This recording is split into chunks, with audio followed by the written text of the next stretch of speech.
can you hear me now? I can hear you now. Whew. Okay, sorry about that. Having some issues, you know. Just don't let it happen again, Vinny. Yeah, issues like teenagers. That's what it is on this show, man. Everybody worried about their iPhones and their prescription medication that they steal out of mummy's closet. Okay, now William Klaus is my guest. He's the creator of the Kubrick Transformer. That was directed by Michael Bay. He was the co-host of Always Record with Alan Green and David Plate, and he's an author in the Sync book too. And he's a student of James Joyce and Marshall McLuhan. Now, who are James Joyce and Marshall McLuhan? I know who James Joyce is, but you'll have to refresh me, because I think it's been since I was like 16 that I last actually studied him in like high school. James Joyce and Marshall McLuhan are two voices of the 20th century that seem to have seen further ahead and a much clearer vision than most thinkers. And I think they're very important to my understanding of just what the hell is going on nowadays. So Marshall McLuhan basically clued you into what's happening. McLuhan in, media theorist. The key point about McLuhan for me is the idea of sense ratios and how different forms of media kind of play upon that. You know, like an equalizer for a stereo, Vinny? Oh, yeah. You know a boring music listener if all their levels are exactly straight in one line, correct? If you want to get more bass in there or maybe a little treble in there. But different forms of media, according to McLuhan, and I tend to agree with him, they move those levels up. So your eyes go up, maybe your ears go down, your taste or your smell or your touch. If you're a print-heavy human being, your equalizer is much different from somebody who is not literate, maybe an older society or a tribal kind of thing. Well, I consider myself a bit of a treble maker, so I guess it's right up my alley. A treble maker. I'm just going to let him flow and nod. You're a master at that, my friend. So McLuhan keyed me into this whole idea of sense ratios.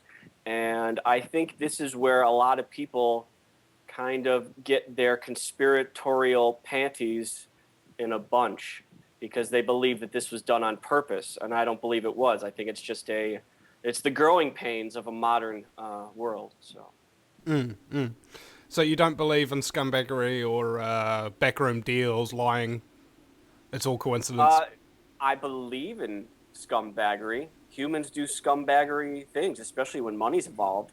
But that doesn't mean that it's a conspiracy. Well, if you don't know about it. Well, the definition of a conspiracy is really small and really quite simple. It's two or more people coming together to cause harm on another group of people without that group of people knowing about it. Almost everything's a conspiracy.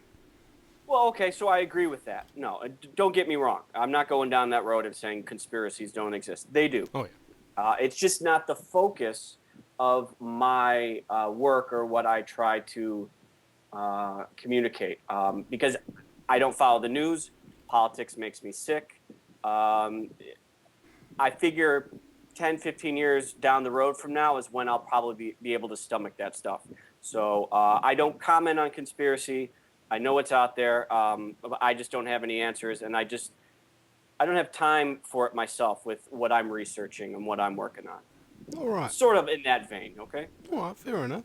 Well, what got you interested in what you're doing in the first place? You ever heard of instant karma?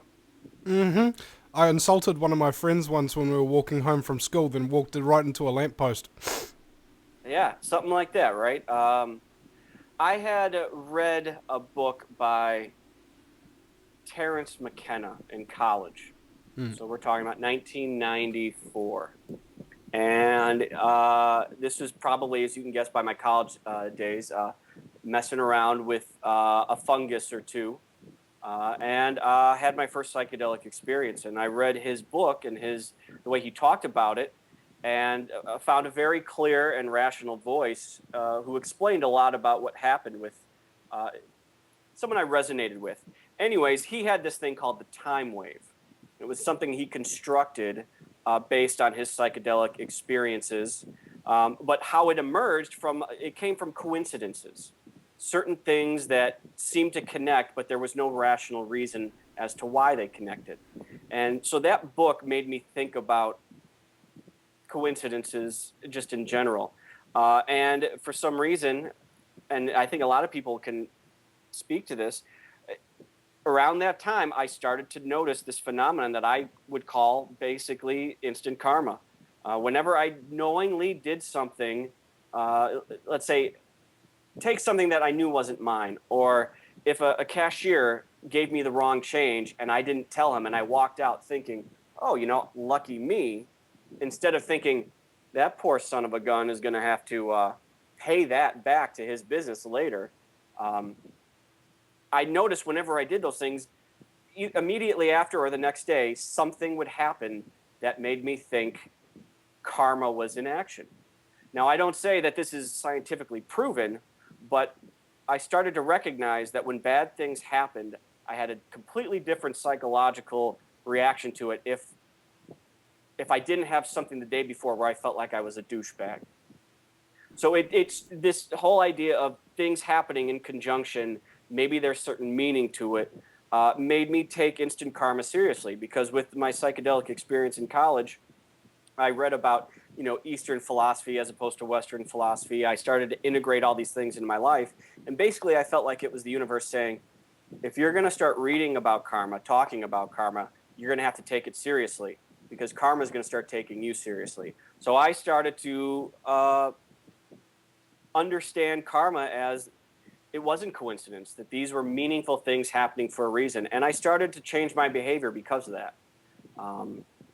So really, after my whole experience and my understanding and grappling with instant karma, I started to read about it more often, started to search for books that spoke to the subject.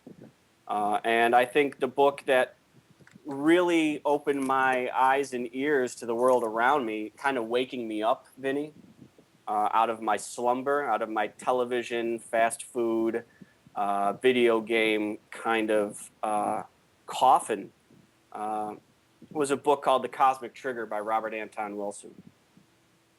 Are you familiar with that book?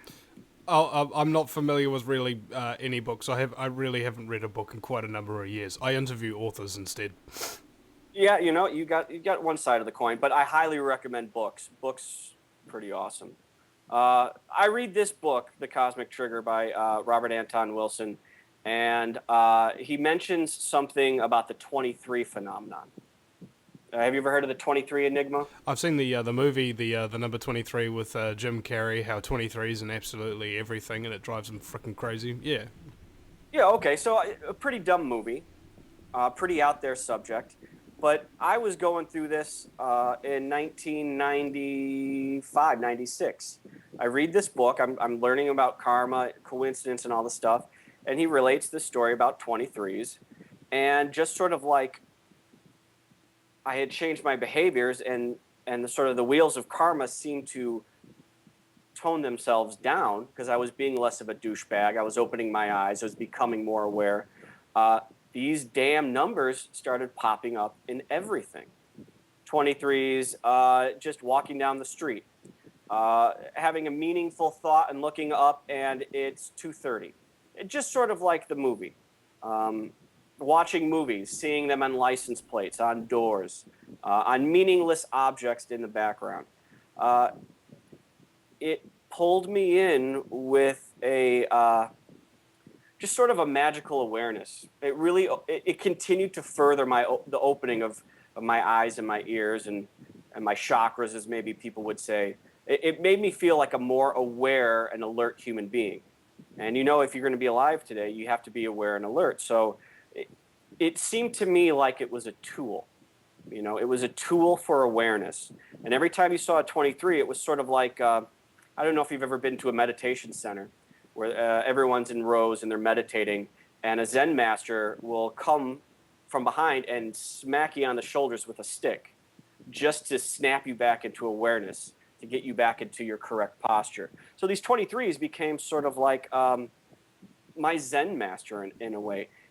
Much like instant karma would wake me up to say, You know why there's a nail in your tire and it's flat right now? It's because you acted like a complete douchebag the previous day. It happened so much and so often that it sort of just forced my brain or my mind into a sort of Zen posture, a posture of awareness. And so with that book and with that 23 Enigma, I started traveling down a path that basically has landed me on your show. Yeah. Well, this is what I like about Alan Green and your work is it's based on synchronicity. Things actually do mean things a lot of the time. And sometimes it's just coincidence. And for you, the number's 23. For me, the number's 33, as in the 33 degrees of Freemasonry. And I think this last couple of days have been really big for me. So I'll be on the computer and then somebody has mentioned something really amazing to me, like, wow, and I look at the clock and it's 33 minutes past the hour. Wow, that's interesting. And then I'll go to import a video, and the exact length of the video that I've imported is 33 minutes and 33 seconds long. And then I'll start processing that video, and the time that I look at it to see how long it's taking, it'll be at 33 minutes, and so on and so forth. It's become quite relentless in the last couple of months. I can't escape this number. Who, right? Yeah, who's stalking who? Are you stalking the 33, or is the 33 stalking you? I think it's a little bit of column A and a little bit of column B. Absolutely. So for me, 23 in college was the number that really seemed to kind of open my eyes and ears to this phenomenon. In that book, Cosmic Trigger, I consider that book like a roadmap. Wilson assaults you with so much condensed knowledge and so many names and so many different avenues to go exploring.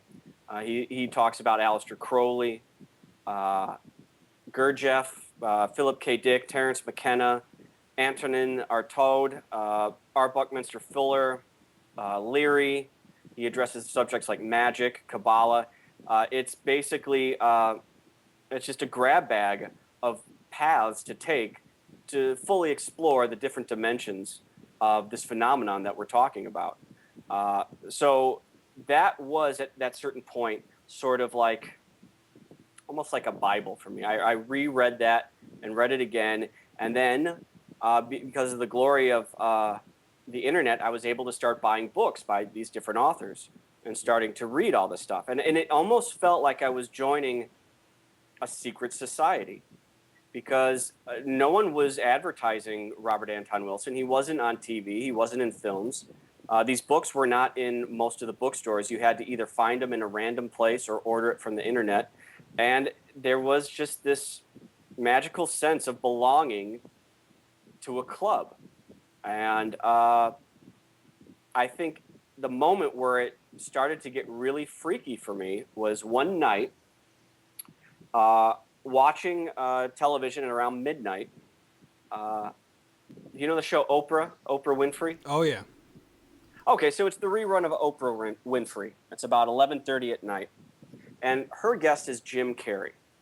They start to talk about this film that is going to be released in a couple of months.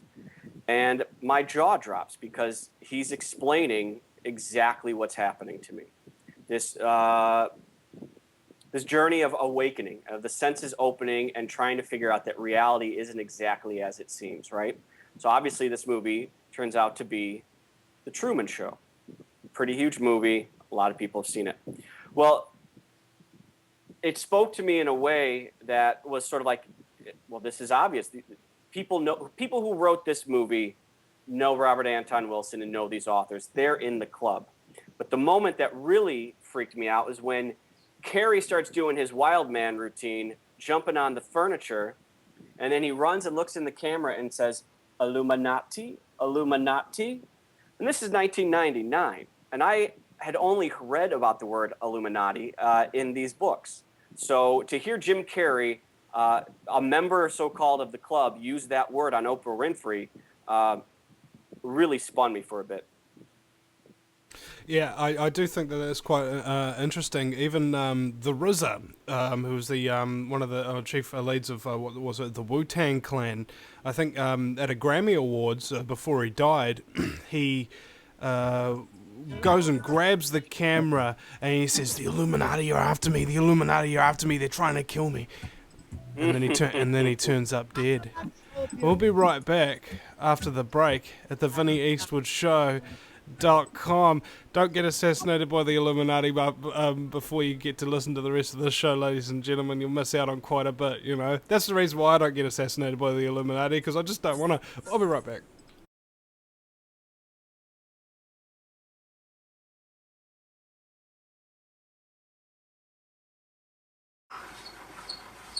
No matter where you live, globalism affects you. Did you know that the Vinny Eastwood Show has more subscribers than New Zealand Herald TV and is New Zealand's most popular YouTube news channel, where warm-hearted humour and a list of awesome guests talk about crucial issues which the mainstream media ignore? A show where you, the listener, can phone up with questions, comments and suggestions of guests. Vinny is building a hub to connect truthers with raw information they need to become active. He can help you gain further skills such as website building, producing audio and video, and creating revenue streams in your own multimedia environment. Because Vinny supports such a wide range of people in the truth movement, he is not government or corporate backed and relies entirely on your donations. Give now, give generously, or subscribe for $10 a month for access to ad-free video archives. Just visit the VinnyEastwoodShow.com and click donate. Welcome back, ladies and gentlemen, to the show that's all about a little bit of history repeating. It's the Vinny Eastwood Show.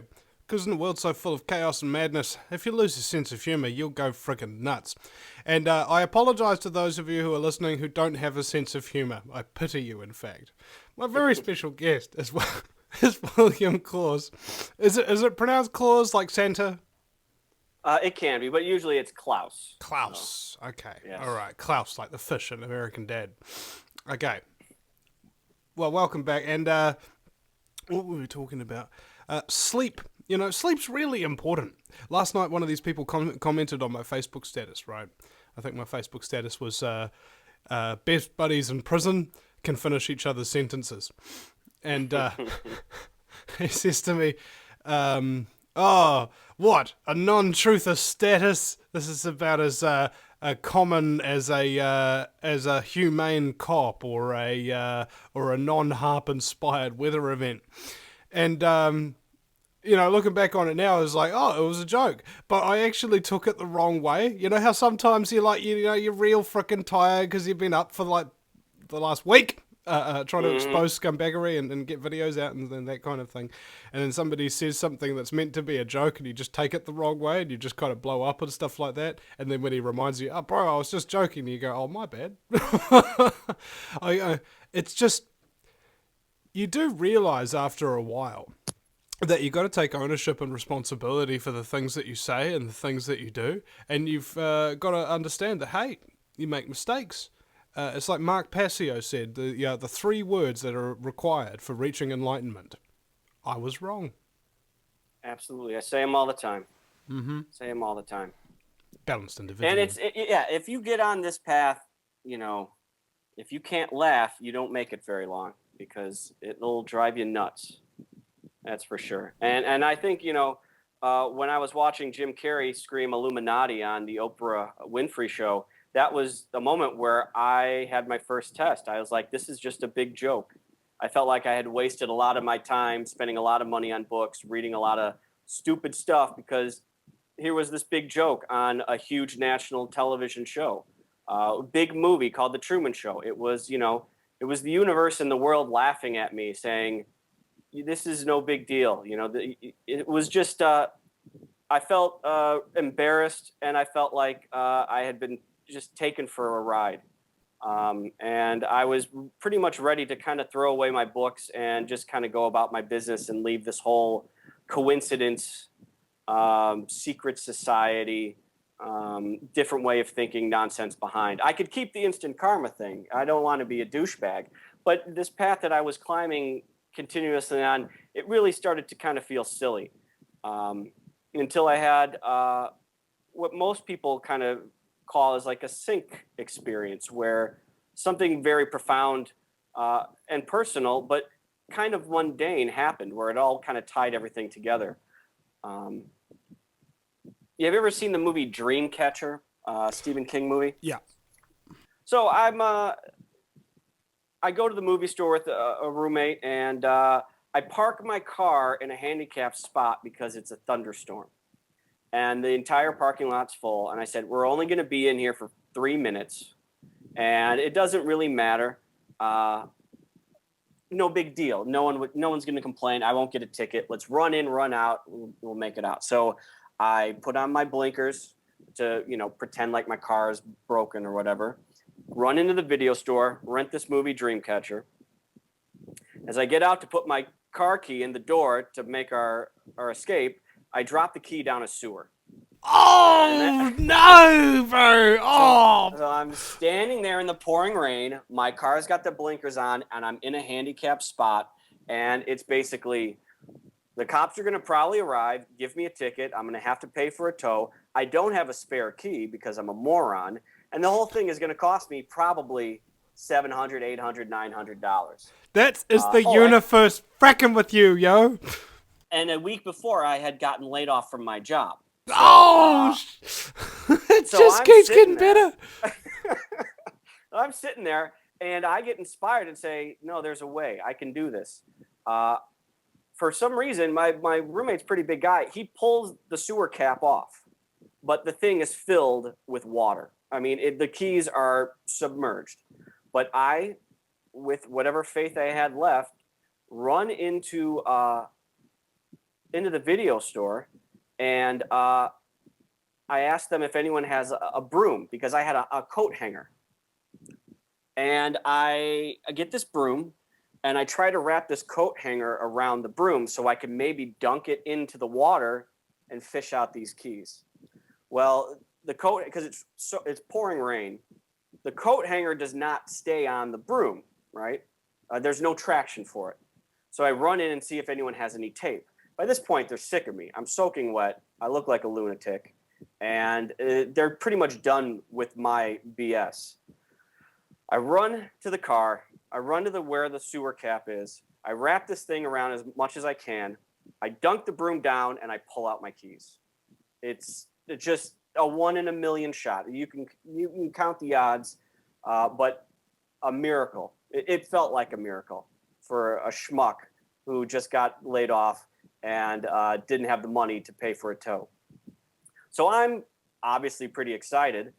We get in the car, we go home. I put on the movie Dreamcatcher by Stephen King. The first scene in that movie features a woman at a store. She goes into the store. She goes out to her car. She realizes she doesn't have her keys. She comes inside. She talks to the person who's behind the counter.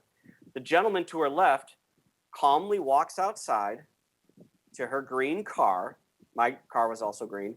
He reaches into the gutter where the rainwater is, pulls out her keys, hands them to the woman. She drives off in her car. It was at that moment I got pulled 100% back in to this whole mystery of coincidence, because the movie called Dreamcatcher literally had just replayed what happened to me. Now, you can tear it apart. You can say it's not exact. You can say, you're seeing what you want to see into that event. But having lived through it, it was as profound evidence as I'd ever had. It was like I had thrown it away, and then it had come right back to me and said, you need to continue to look at this phenomenon. There's something here that you need to learn. And that was, and it was funny. It was hilarious because it's absurd. To try to tell that story to someone, they look at you usually with blank eyes, with very little. It's not even. It's a non-event for someone non-involved, but the power of it subjectively is immense. It felt like the universe was on my side. It felt like the cosmos, that there was an order to things, that there was a reason for things, and this event told me to continue on with whatever it was I was dealing with. And I think it gave me this sort of I don't know. It gave me the freedom to just go with it. And this is kind of where James Joyce enters the story, because I found a book at a random bookstore in downtown Chicago called Coincidence by Robert Anton Wilson. And it's in this book, he discusses how James Joyce structured pretty much most of Finnegan's Wake and his book Ulysses around the concept of coincidence. And it was at this point where, I had the clown Jim Carrey with Illuminati and the Truman Show. I had the occultists and the freaked out 70s people with Robert Anton Wilson and Philip K. Dick and Terence McKenna. But now I had one of the greatest authors in all of literature somehow pulled into the story. And I had to start to integrate, how the hell does James Joyce fit into this crazy mystery of coincidence? And I think I read that book more times than any book in my life, because the essays on Joyce that Robert Anton Wilson has,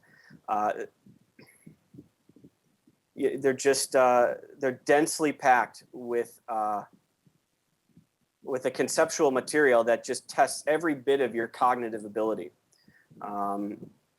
And his source material is respected. So it's when you start to enter into sort of respectable material into this sort of comically jokey, almost comic book kind of body of knowledge, it starts to become more real. And I was thoroughly pulled back into the chase of this mystery with that book and bringing Joyce into the equation. Well, it's good when things happen like that. They just pull you back into the mystery. And incidentally, it's 10:33:33 right now as I'm speaking. And it reminded me of was there was this dude named Shane Wenzel. He goes by the name of Tane Rakau, and he's down in suburb in South Auckland. And what he does, right, is he goes to protests and he tries to recruit activists to come and work for him. And by work for him, he means he does all his work and he runs his stuff. And he's trying to set up like this cult, basically. And I didn't know this at the time. And it was one day I was going down to my car and something tells me, Vinny, you need to learn how to get into that car real frickin' quickly, okay? You got to put the key in the lock, open that door, and get in, and then shut it behind you, and turn the car on, and reverse it, and get the heck out of there as quickly as humanly possible. I don't know what was happening, and I did it so quickly that I actually cut myself like across the chest. The edge, the very top edge of the door was a little bit jagged, sort of thing. So I opened it really quickly and cut myself across the chest. And then I think not a couple of days, maybe even a week later, we go down to this Wenzel character's place because we want to get the hell out of there. My friend, he's got a whole bunch of computer equipment there that he wants to get back. Wenzel wouldn't let him have it back. And I was filming him, we went down there with the full intention of exposing this psychopathic, violent piece of trash for exactly what he was. And I was filming him, and then he realised that I was filming him, so he kicked me out of the office, locked the door. And so I started filming from the window, out of the darkness, and see him rough up my mate inside, and catch it all on camera. And then they come out, and this big argument kind of ensues, and they actually try to like grab the camera off me and try and delete the footage and things, and my mate stands in front of them and he says, "Vinny, go for the car, put the key in the lock, open the door, get it out of there, put the car in reverse, get my mate in there," and then we're out, we're gone. And it was just that moment that I recalled what had happened a week previous. That something was trying to prepare me, something was trying to look out for me, something was trying to keep me safe. And I think it was at that point that I recognised a lot of the importance of what it is that I do, and how I've never worked for anybody since.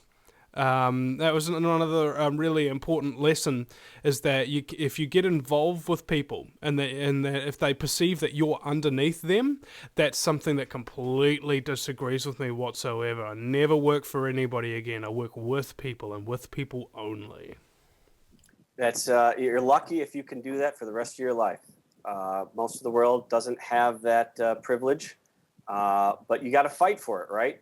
You can't just be a passive person and expect that kind of freedom. So yeah, I applaud. That's definitely the goal with most employment. We got to do it for a long time, most of us, right? Well, nobody actually has to do it. I mean, oh wait, no. I don't know anybody who's never been employed, who started off their own business like straight off the bat and then started off being self-employed. I don't know anybody who's done that. I do know that my first job was writing, directing, and producing and putting on a play with like about 14 teenagers and things like that to raise money to go to university. I remember that. And I'd never had a job previously before, and that kind of taught me a lot about organising and things like that. But other than that, every single employment opportunity that I've ever had in my entire life has turned out to be the worst for me.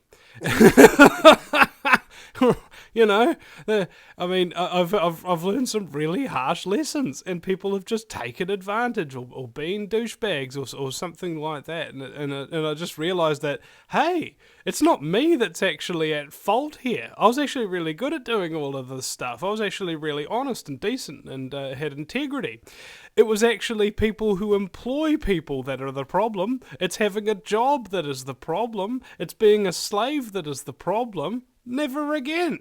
Never again. And so, after a number of bad experiences, I developed I've got about as much evidence for this as every single psychological condition in the Diagnostic Statistical Manual, meaning none. I call it employophobia. I'm very afraid of being employed, and it's just for this very reason. No employer has ever truly appreciated me and given me just rewards for my unique talents and skills. So hence, I become independent and reward myself for my own talents and skills. And it is in itself its own reward, because I get to help people who really need to have media coverage and so on and so forth, and get to talk to very interesting people like yourself about important stuff that actually matters.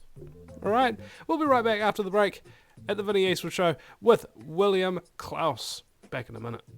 Welcome back, ladies and gentlemen, to the show that's all about keeping it bankster. It's the Vinny Eastwood Show, broadcasting live on AmericanFreedomRadio.com. We gamble on the stock market and so on and so forth, just to make sure that the bank accounts are kept full of illegal Illuminati money. And there really is Illuminati money in the States, isn't it? Because you've got the all-seeing eye of the Illuminati on the back of every $1 bill.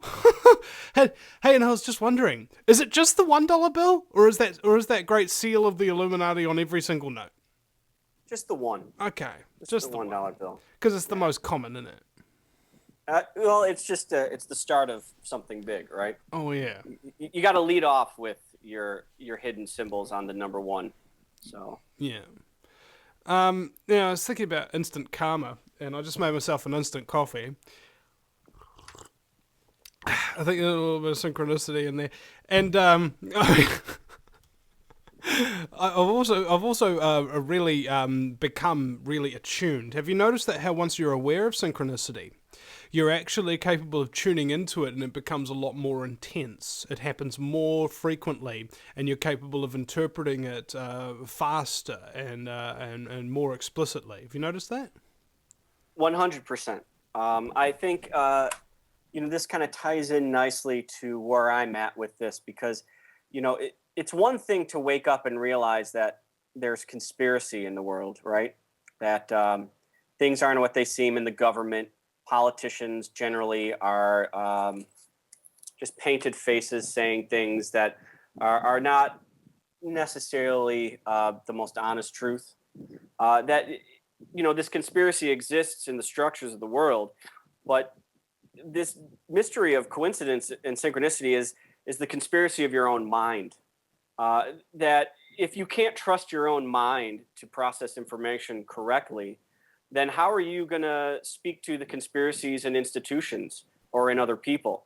And really what this story I'm telling is my recognition and realizing that my brain and my mind, there was a conspiracy going on there. and that these little coincidences and synchronicities were these methods to wake up myself, to look inward and to try to reprogram the original operating system that I was born with, or I was given by my culture. So that if I wanted to attack conspiracy, if I wanted to enter into a deeper field, that I could have sort of the psychic equipment to be able to do that to the best of my ability. And I think that sort of reprogramming, or that understanding of the operating system that you're born into, it's a short journey for some people. Some people just figure it out and they move on.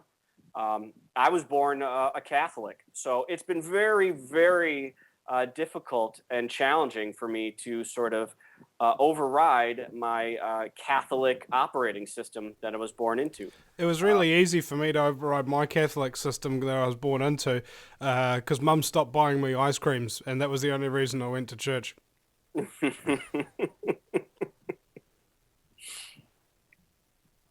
You know, have you noticed how the Catholic Church is based on bribery? It still exists today. Well, you know, this is the thing: is that I was a pretty bright kid. I definitely distanced myself from my peers as far as where my intelligence level was as a young kid. So I was actually able to, when at church or when confronted with the Bible, read these things from an early age, and to process whatever it was that they were trying to communicate. And you take away all the corruption of the church, right? And you take away all the corruption of, the institutions that abuse it. When you get down to it, the Catholic system is heavyweight. It's a beautiful, intricate system that, when understood in-depthly, can really inform your reality in a positive and beautiful way. You can become a very, very powerful and in touch and in tune person. Saying in touch in Catholic in the same sentence is probably not a good thing, but you can become really in tune to the universe. Right? I've got a great example here. There was this Catholic preacher, or I'm not sure if he was Catholic. I don't remember. He was just basically, one of these really massive televangelist kind of cult-like leaders, right? And he's sitting there and he's like pretend masturbating on stage by polishing this rod, and it's just like there's this dude who's watching this video. I think it's like it's called the creepiest preacher ever, or something. And he's like, when you pretend masturbate on stage, that's a hint. And then he's just sitting there ranting and bashing this guy and bashing Christians for stupidly, falling in line and following these kind of people. And then he says something really profound. He says, if you want to be spiritual, read your frickin' Bible. Don't get somebody else to interpret it for you. Read it yourself. Read a book. What is the problem here? You won't get deceived because the book ain't trying to deceive you. It's trying to tell you the truth. And only people who read it and interpret for you even have the possibility of deceiving you with it. So just read the frickin' book. Read the book, Vinny. Read the book. It's a good book. It's got some garbage in it. Most books do, but nothing's perfect. Nothing can be perfect. You know what I mean? It's the way things move, the way things change. That's why we have change in this world. So yeah, no, I agree with you. Synchronicity and coincidence and instant karma. This is a spiritual journey. And what was nice is that when I turned that lens onto the Catholic operating system that I was born into, I realized that it wasn't all bad. What I was rejecting was just the corruption and the crap that comes with all that money. But really at the heart of it, real solid discipline definitely made me the person I am today. But, this process of carving off sort of the tumors that grew into it was what I was going through. And it was nice that I didn't have to lose the whole thing. You know what I mean? I didn't have to completely reject and renounce Catholicism, which is which kind of feeds into this whole thing with Joyce, right? James Joyce. You have a Catholic with Joyce, and that informs a lot of his struggle and his spiritual awakening. And really, when I fell into Joyce and this book, Coincidence by Robert Anton Wilson, I was stuck. I was stuck with Joyce, and Joyce is pretty impenetrable. I could not make sense of the actual texts of Joyce. Ulysses was boring to me. Finnegan's Wake was just a jumble of nonsense to me. Wilson's telling me that it's genius. It's informed by genius. It's informed by maybe the greatest mind of the 20th century, but I was just completely stuck. I started to buy books about Joyce and about Finnegan's Wake and about Ulysses. I bought the annotated Ulysses, but I wasn't getting that crackle of excitement with where I was at. And I remained stuck in that period for a couple of years, maybe about 4 years. I just wasn't really progressing, but I still kind of went back to it and tried to kind of get under the surface. And why was Wilson so excited about Joyce? And then, it's kind of silly, but I became more savvy at the internet. And I started to find blogs and message boards, and I became more interactive with the internet. And that's when I found two websites that completely changed my life. And it's not an exaggeration. The first one was a website run by Lorenzo Haggerty. It's called the Psychedelic Salon. And he runs a podcast where he broadcasts lectures. And he had, at that point, I think it was about 60 lectures in his podcast series, but he had about a 10-episode series of Terence McKenna lectures. So where I began this tale was when in college, reading Terence McKenna.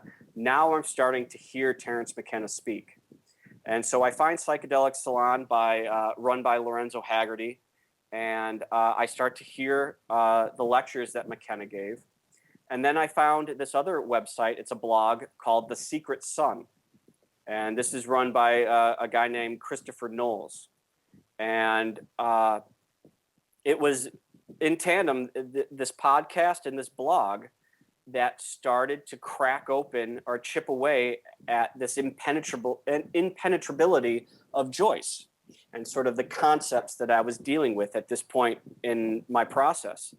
And if you want to know, I had thought of blogs as a 4-letter word at that point in my life. They seemed like the denizens of the geeks and the misfits and the fringe and the throwaways.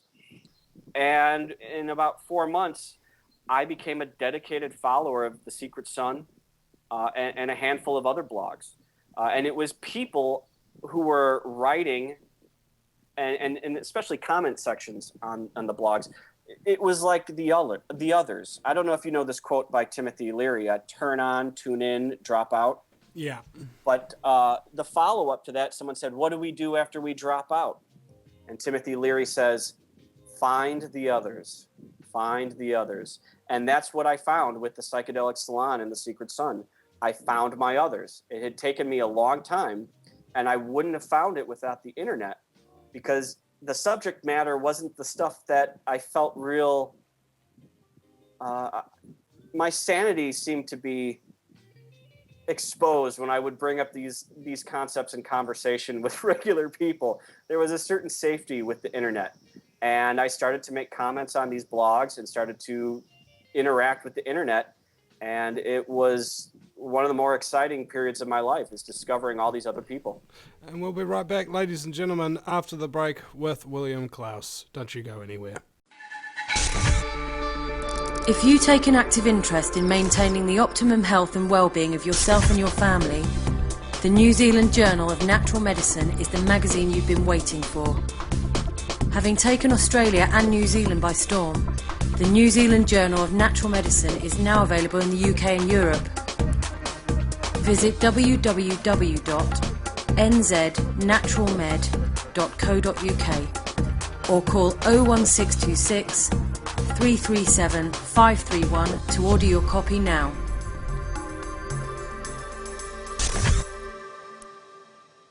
Welcome back, ladies and gentlemen, to hour number 2 of the fastest 2 hours in talk radio. It's the Vinny Eastwood Show, broadcasting live from the fabulously fluoridated capital of Auckland, New Zealand, the island-chained nation in the sunny slave South Pacific. It's not only fluoridated, it's also Fukushima irradiated, which, according to the Prime Minister, is good for the economy, because now everybody can get a part-time job as an incandescent light bulb. And my very special guest is William Klaus. Welcome back. And we were talking over the break about, what was it? How do I control my swearing? And Yes. Is it because I'm a pro now? Occasionally stuff slips out. And what's interesting is because I'm sort of jovial and the show's kind of fun. My guests tend to swear on this broadcast quite regularly. They just feel comfortable enough. Hey, Vinny's fun. Let's just say the F word and that kind of thing. And I always have to apologise to the affiliates and then tell everybody about the FCC regulations. And then I have to remind the FCC that I want to say to them F you.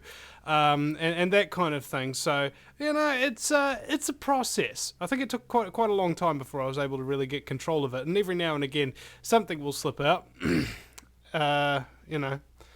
In a pregnancy type of way, and afterwards there's ironically a pregnant pause. Now, kind of like a cat with kittens. Pregnant pause. Yeah. So where were we? I don't recall. I think we were talking about... Okay. Wait. Actually, over the break, we were talking about how 7 people need to say something to you before it'll register. And you were saying that you really appreciated the opportunity to get on and tell your story and say, well, everybody's got a story.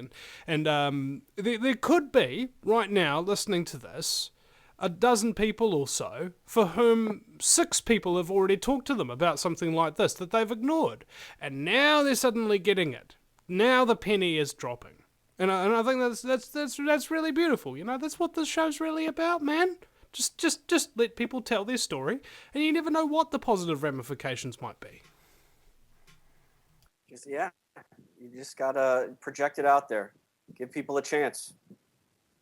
And that's what I think these blogs and these podcasts were that I had sort of ignored. And I probably had people recommending a blog or a podcast 4 or 5 times. But for whatever reason, I broke through into a certain community online, like I said, through Psychedelic Salon and The Secret Sun. And like I said, I can't stress enough how important The Secret Sun and Christopher Knowles' work was, because he was doing something so profoundly in touch with whatever spiritual path I thought I was on, because he was putting out content of such a high caliber for free.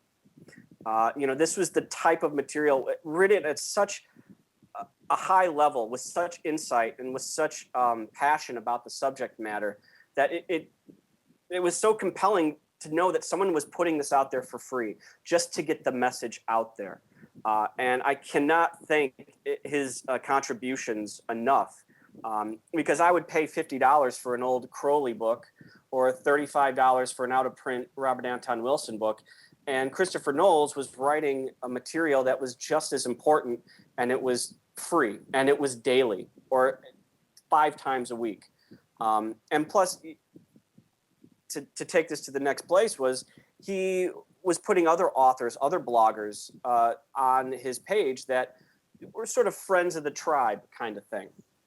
And this is where I discovered a blog by a gentleman named Mark LeClaire, who blogs under the name The Wrong Way Wizard.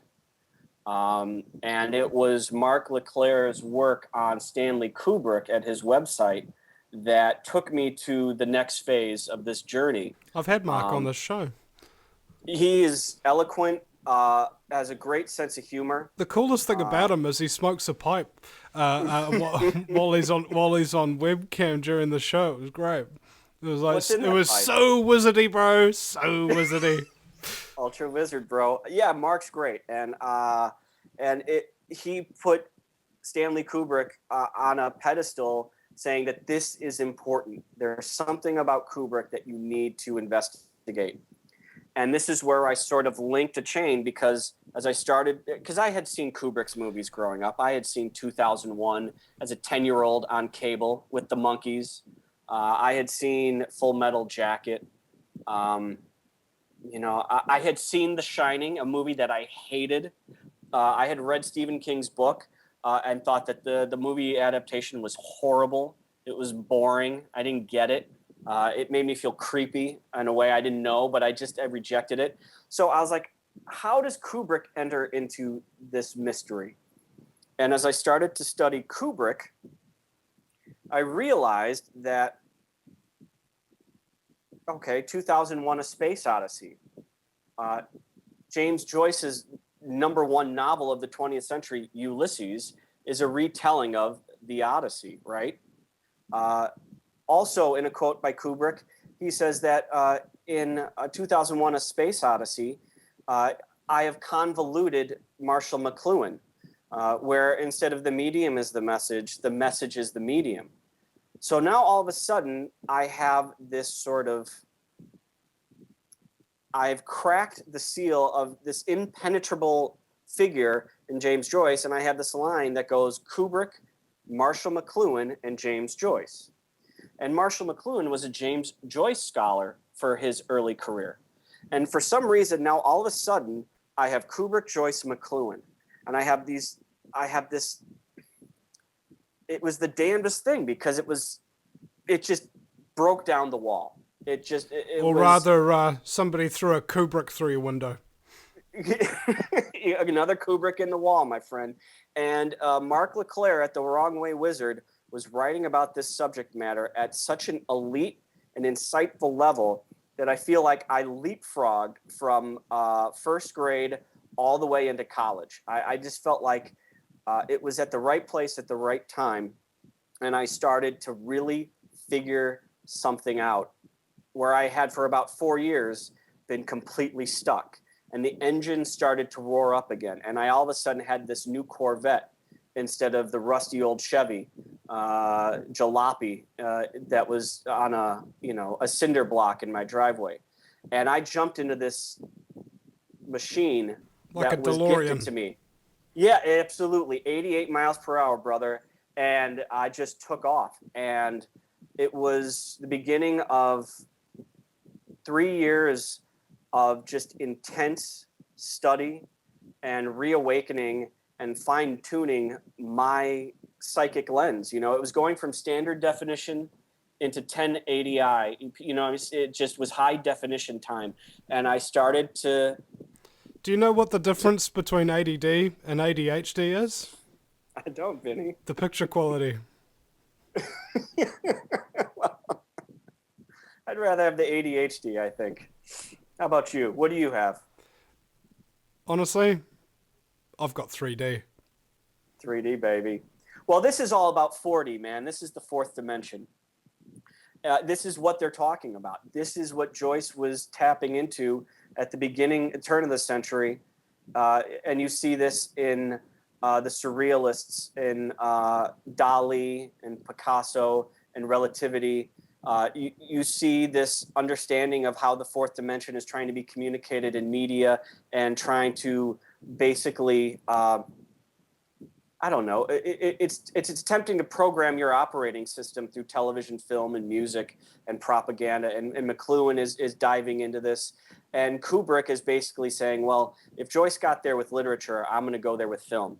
Because if it can be thought, it can be filmed. And this was sort of like the textbook of the 20th century. This is sort of the conspiracy of your own mind, and saying, I'm going to take the reins on this, and I'm going to start programming my own operating system. I'm not going to be content with the one that was given to me.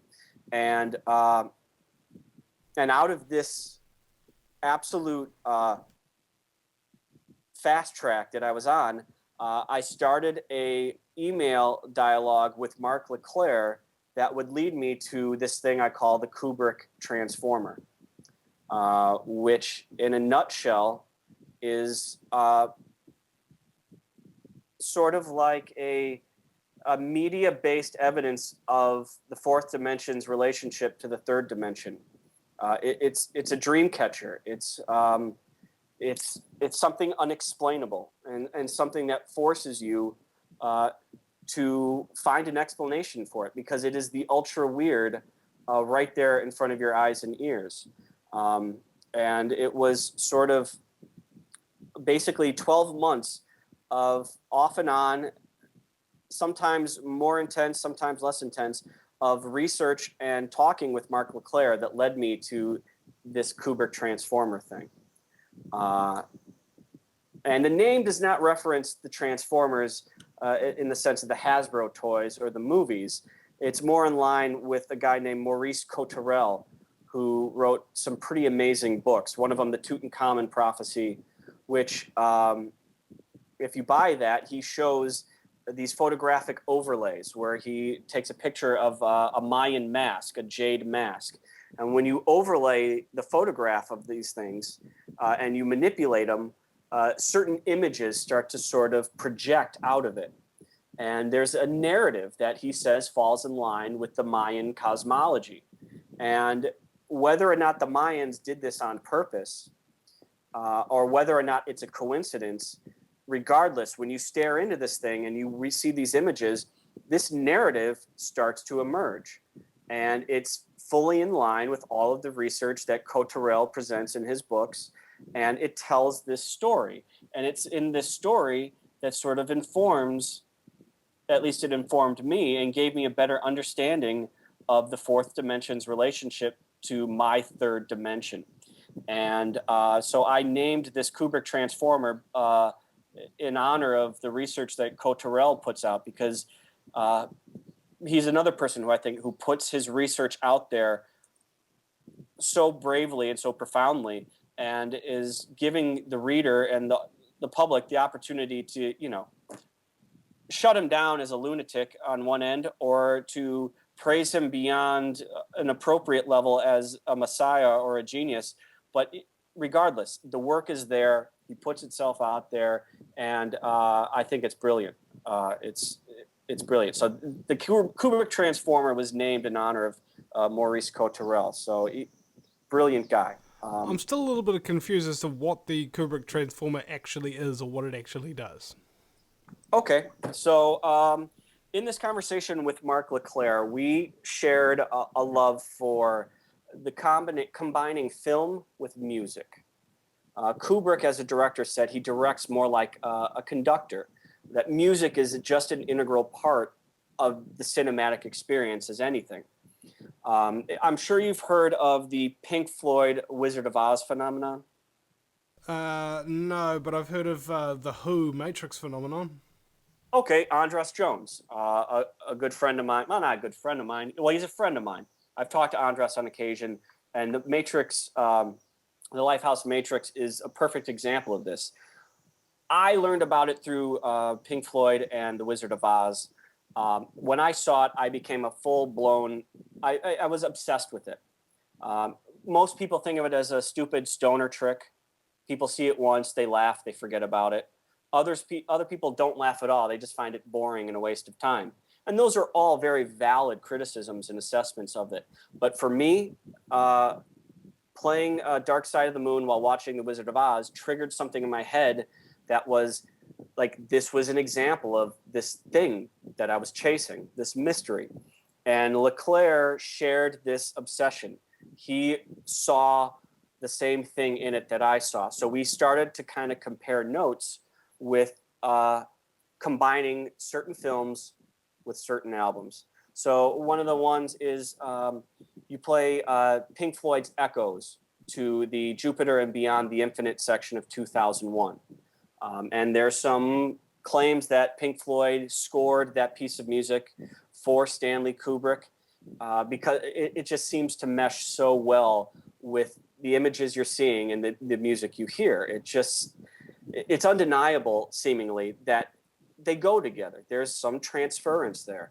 I shared with LeClaire an experiment I did. I had quit drinking for about a year. I had quit smoking marijuana, and I was as stone sober as they got. And about a year and a half into that period of my life, I decided, well, I got some marijuana, and I was interested in smoking for the first time in a long time. And I decided to take a walk. And as sort of a joke, I decided why don't I go to a movie in a movie theater with headphones? Why don't I watch a movie I had never seen before in the theater with Dark Side of the Moon on my headphones and just see if it works? Will it be entertaining or will it be boring? And I said to myself, within the first 15 minutes, I'll know if it's boring. And if it's boring, I lose $8. You walk out of the theater, but big deal. It was just sort of a media experiment. So I'm walking to the movie theater. I have my iPod and my headphones, and I roll one up, and I smoke.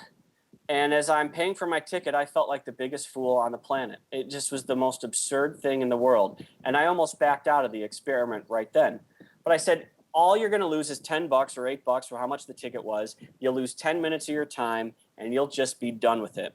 So I walk into the theater. I press play whenever, whenever it seemed like the right way, when the Warner Brothers logo was going to fade away or whatever. So this is Harry Potter 6. I forget which one it is. I haven't read the books. I've never seen the movie. I sit down. I'm stoned. I listen to The Dark Side of the Moon. And next thing I know, 2.5 hours or 2 hours and 20 minutes go by. And it was one of the single most entertaining experiences of my life.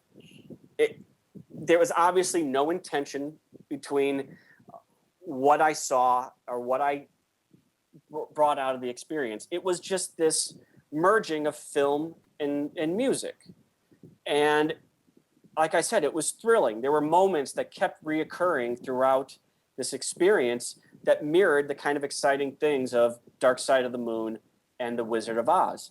And as I left the theater, I was sort of right there in the middle of the mystery again. All these coincidences that were occurring between the words and the music were ridiculous. And so I discussed this with Claire, and we began this search. All right, we'll be right back, ladies and gentlemen, with more buzzy experiences, no doubt, from William Klaus. Back in a minute. Don't you go anywhere. Welcome back, ladies and gentlemen, to the Vinny Eastwood Show, the most sleep-deprived 2 hours in talk radio. I don't know. What's the longest you've ever gone without sleep, ladies and gentlemen? It's been a hectic couple of weeks. I must tell you. For me, William, let me share something with you. I cut together 3 documentaries in 3 days. All right, 5:45 a.m., 8 a.m. and midday. Those were my 3 bedtimes 3 days in a row. Oh my God. That was intense. I don't know if coffee's strong enough, brother. I don't know if coffee's strong enough for that. Well, I had not only coffee to fuel me, I also had copious quantities of rage because I'd stopped smoking weed.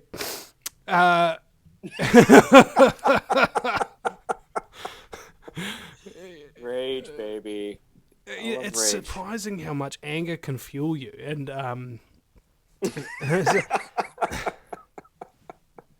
you know what can I say? You get real angry and you get a hell of a lot of energy. You see fluoride being put into the water and these people coming out and exposing it, and they get editorials beating the crap out of them in the media. That effed me off so much that I stayed up till 8 o'clock in the morning editing these videos to get their message out there. Another friend of mine, Russell Malcolm, he has his home and his business invaded without a warrant, and they destroy his complete business, put 8 people out of work, and kick him out of his house as well because he's exposing corruption at the local Auckland City Council. And then you got this other guy, Paul Waddell, who's one of only 3 people who's qualified in the country to test for electromagnetic radiation and EMF frequencies, that kind of thing. And the room that he gets to do his conference at this big organics expo is surrounded by all of the other stalls and all of these people walking back and forth, completely interrupting and all of that kind of thing. So with my editing prowess, all 3 of these people and all their stories, well edited, finally get out there with correct audio, with correct visuals, the slides and everything cut in perfectly, and it's just like, yeah, I did it. I did something that nobody, I don't think, on Earth has ever done before. It's a great feeling. Mm-hmm. And the best part about it was I was helping people who could not do it. Okay, I had the skills and the abilities to do what I can do. They had the skills and abilities to do what they could do. But it was only once we complemented each other that we actually managed to create something that was actually meaningful, that was actually valuable, that could actually help people. Absolutely. It's almost the only thing we can do, right, Vinny? Yeah. I mean, if you're not helping people, what the hell are you doing? Yeah, you're just helping yourself. Yeah. I am you, another me, or something like that. Is that the Mayan saying? I think so. Yeah. Namaste. Yeah. Well, spiritual bumper stickers are great, but you got to go beyond just a word sometimes. You got to go deeper. And yeah, it's collaboration. It's collaboration with like-minded people, and that's what the internet gave to me, was the ability to work with someone like Mark LeClaire, because without the internet, I would never find someone so in tune with what I was thinking, and I would have never made what I felt were huge leaps in this spiritual journey. And God bless the internet. It's transforming our reality faster than we even know. Transforming it into what? And there's another thing, blogs. Where does the term blogs come from? Does it come from the term Joe blogs, and that's where it comes from? Because that's who is doing the blogging, just average people, Joe blogs. It's a shorting of web log. So like a log, like a diary, it's a web log.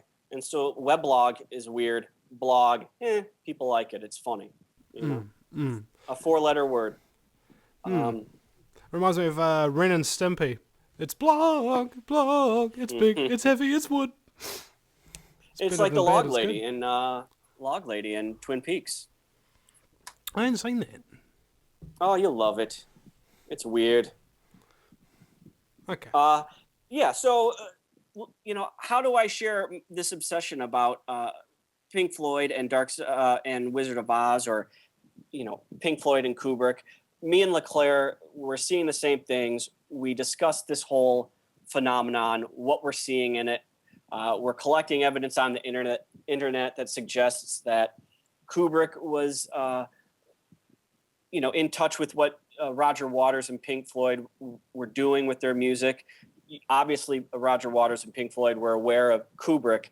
Was there any, collaboration directly between them? They seem to have a very public feud. We argued about whether or not this was intentional or this was just coincidence or evidence of something greater. And if it is evidence of something greater, just what is that and how does it relate to McLuhan and to Joyce and to this whole mystery and this whole path that I was going on? So we started playing most of the Pink Floyd albums alongside most of the Kubrick films. And, it's one thing to be convinced in your own mind that this is working. It's another thing to have somebody all the way, 2,000 miles away agreeing with you and bringing up similar insights and similar things that are basically transferring between this sort of what I call media alchemy. We're mixing ingredients and trying to come up with a new ingredient. We're mixing film with music and coming up with a new narrative or a new experience. So this media alchemy that we're doing, we're kind of finding that we're having objective results, that it's not just this one single individual subjective experience. There's something that we're both seeing. And we basically isolated 3 Pink Floyd albums that all seem to work with 3 specific Kubrick films. Metal, The Wall, and Dark Side of the Moon. And the 3 Kubrick films were Eyes Wide Shut, 2001, and The Shining. So The Shining was interesting because I hated that movie. But when I watched The Shining while listening to Pink Floyd's album Metal, I found it to be fascinating. There was something about the narrative that I wasn't seeing when I just listened to the standard audio track. It was as if the soundtrack of Pink Floyd allowed this narrative that was embedded within the film to sort of jump out. And so as we discussed this fact that these albums and these three albums and these 3 movies seem to have so much in common, Leclerc, who's a brilliant mind, way beyond mine, started to discuss with me sort of a mathematical theory of why this might occur. I don't think I was able to keep up with him. His intellectual ability was beyond mine, but I could help him with his research. Long story short, our communications seemed to break up at this point. We just weren't on the same level, even though I think he appreciated my input and I respected his vision. And we kind of started to drift apart in our research and our ability to share insights into this phenomenon. But then because these 3 soundtracks and these 3 movies seem to be interrelated, I came up with the idea of why don't I play all 3 movies at once and play one album. If I'm as crazy as doing what I've been doing before, this next step ahead, I figured I'm beyond, thinking that this is just completely insane. Might as well just go one step further to see if I can see anything. So I had a TV with 1 movie and I had a laptop with 2 movies, all playing at the same time with no sound. And I put on Pink Floyd's album, Dark Side of the Moon. So I'm watching 3 different sets of images and I'm listening to one album and I start to see something interrelated between 2 of the movies, but I can't watch all 3 at the same time. It's just too much information, right? There's just too much information going on and my brain kind of starts to shut down. To take another long story short, I ended up playing on a screen on the TV, 2001: A Space Odyssey, and on my laptop below it, The Shining. And I was listening to Pink Floyd's album, The Wall. And something uncanny jumped out of the screen. The music and the images fused in a way that after about a couple of days of tinkering and aligning, I found 82 minutes, which is the length of the album The Wall. So 82 minutes of The Wall, 82 minutes of 2001, and 82 minutes of The Shining. When viewed in this arrangement that I describe at my blog, it is its own little film. It works not as like an uncontrollable chaos.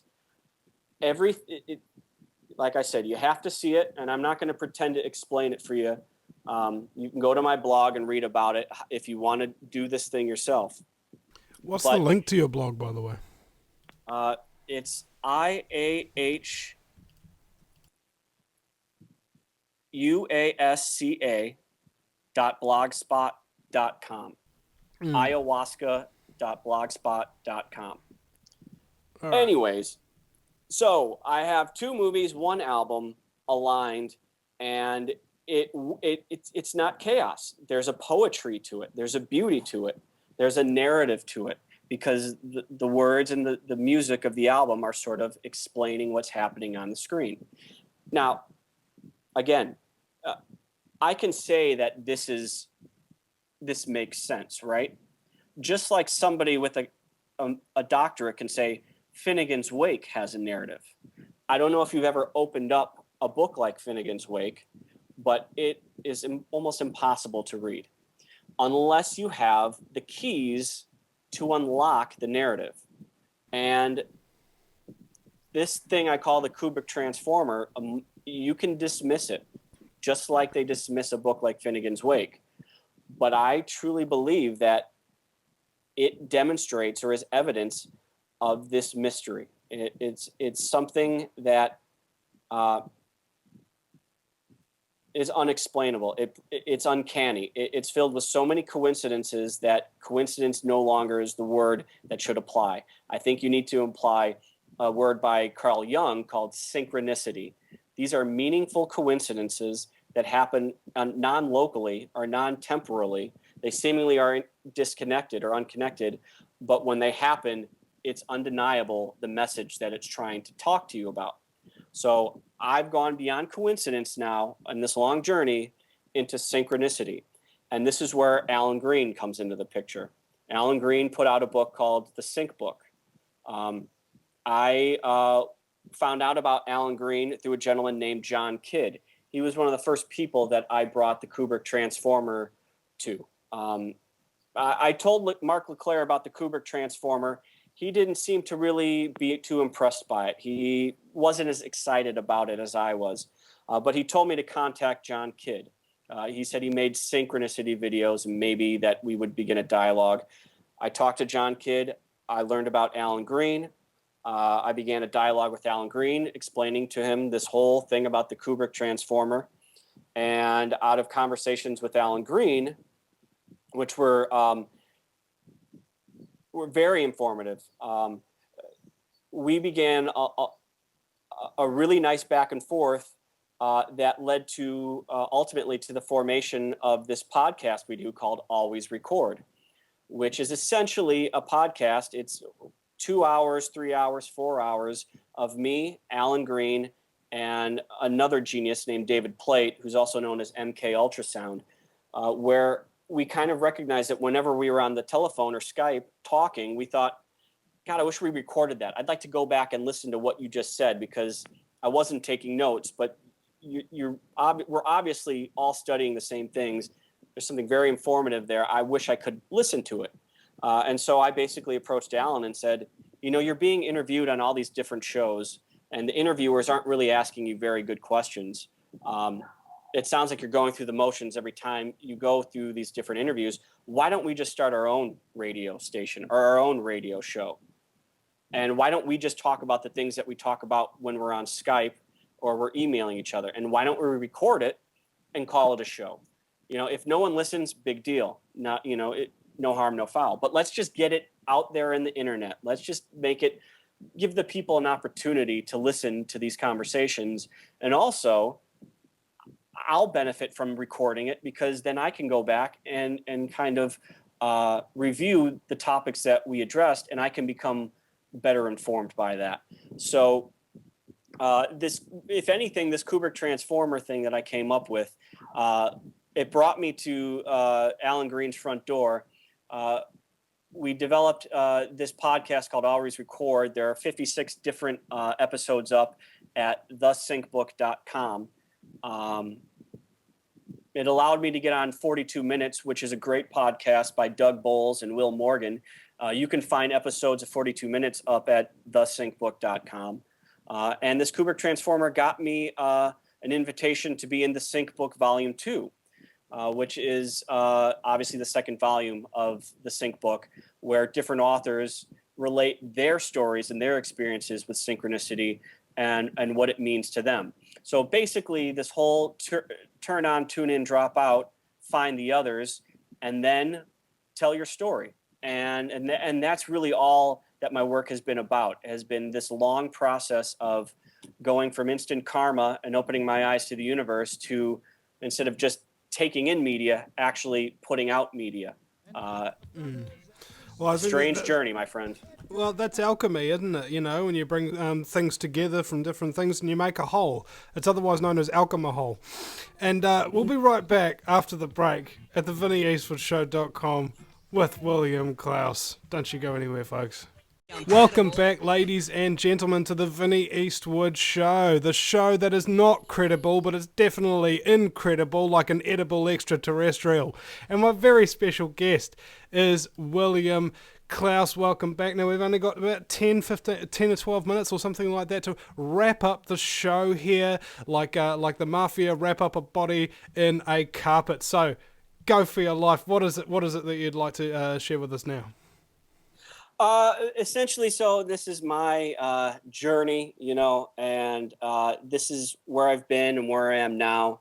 I think the sync community, which is basically what it can be known. A lot of people know the name Jake Kotza, a brilliant guy.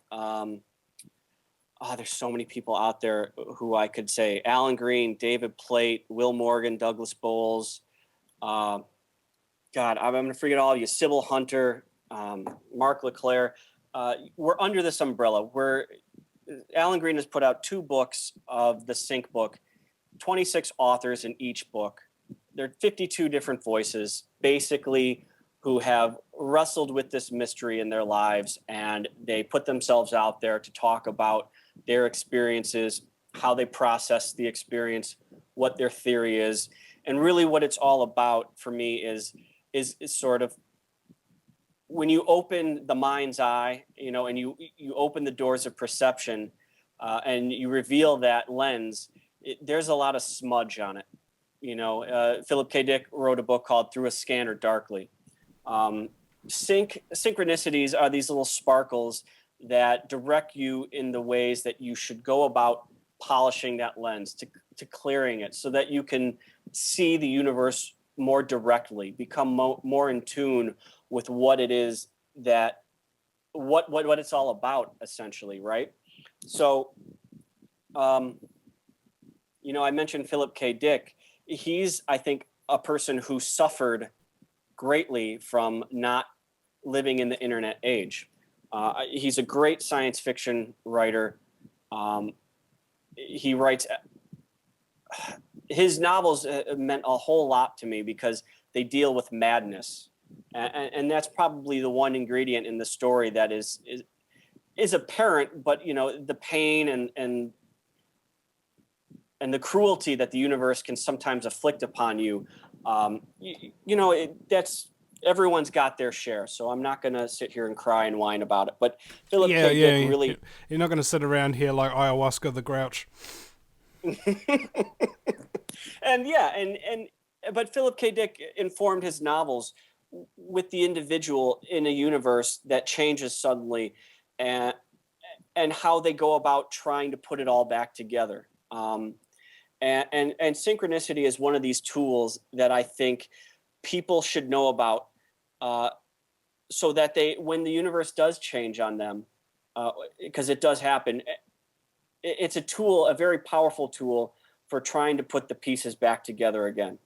And basically, I've been recently reading these selected letters of Philip K. Dick, and the way things work, it's just bizarre. I was invited to interview his ex-wife, Tessa Dick, and I was also invited to interview David Gill of totaldickhead.blogspot.com, and basically, this is my final sort of message with synchronicity, and what I'm coming to understand just exactly what synchronicity is it's the Holy Spirit. It for me, it's in my individual world, is I go back to sort of that Catholic operating system. Everything, it goes in circles and cycles, and I reconnected with that Catholic teaching of the Trinity. Oh my God. That's exactly what I've been thinking about these last couple of months as well. It's like it's coming back in a circle for me, back to my Catholic upbringing. I'm becoming kind of like a more Christian, and I'm like, whoa, how did that happen?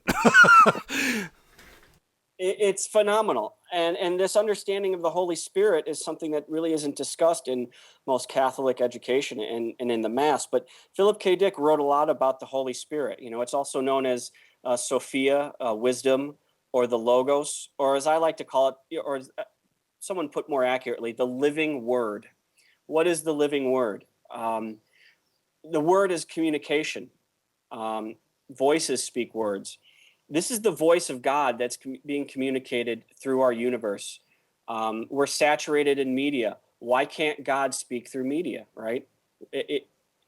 It's when you get deep into this connection and deep into this understanding, it's nice to find something like the Holy Spirit instead of something like Satan, because I think ultimately you come to this fork in the road with this kind of research and this kind of mystery, and you can either decide it's all evil, that the universe is here to grind you up and spit you out, that it's here to destroy you, that death is certain for everybody, and that this is just a bad place.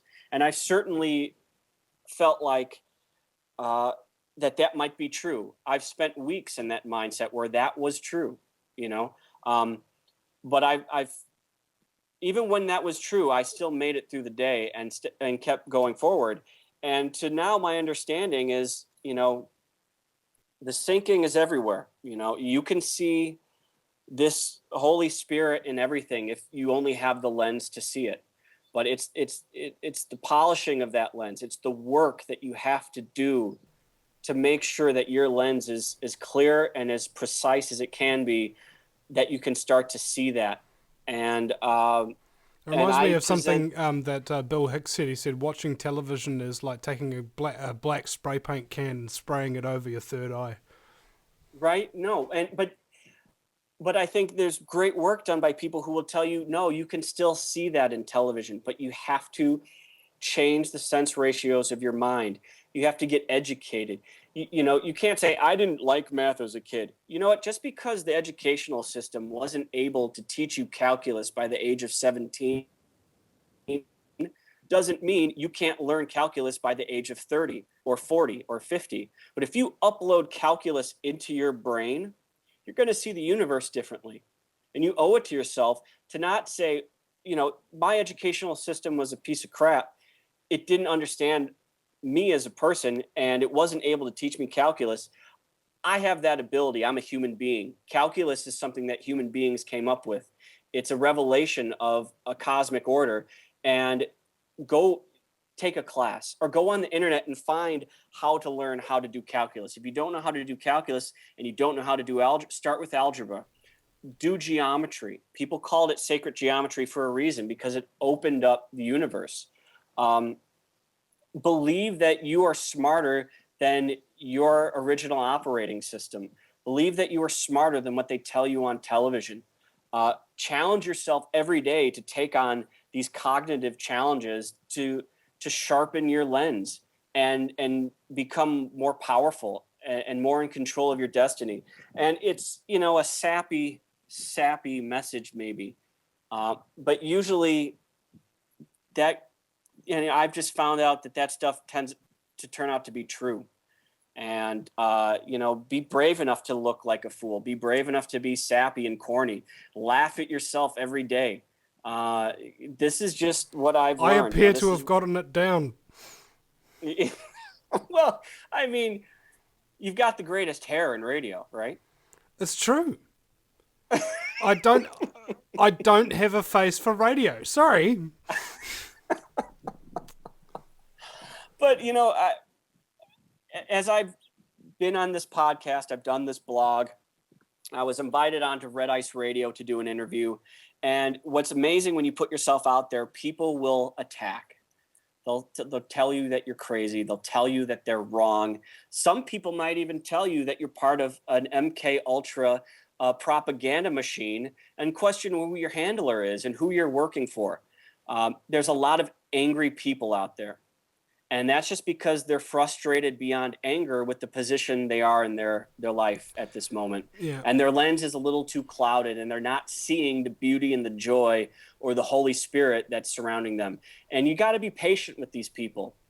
And I don't think I think you need to be strong enough to enter into a dialogue with these people and to continue to kind of listen to their tortured message and try to pass on a little bit of humor, pass on a little bit of understanding, reflect upon where maybe I was at that point in my life, and to try to even share the time with the people who see, you know, like I said, there is conspiracy, but conspiracy isn't in everything. It isn't in my work. I'm just a dude who's telling you where I am right now and where I've been and where I might be going. And, you know, if you're seeing a conspiracy in the work that I'm doing or the work of Alan Green with Sync Book Press, I'm just, you know, I think you're in the wrong place, you know? Yeah.